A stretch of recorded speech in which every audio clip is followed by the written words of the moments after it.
rwego wigurire bundle za internet zimeze neza hamwe na MTN ibintu aba ari uburyohe. Hanyuma turacyari muri MTN wacu na gusuka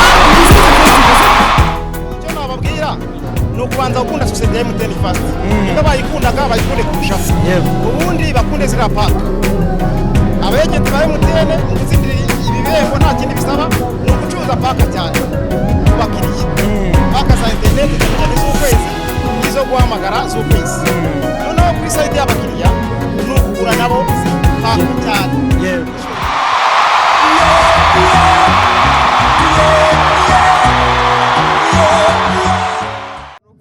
umuntu uwo ari we wese urumva umukiriya wa MTN yatsindira bino bihembo.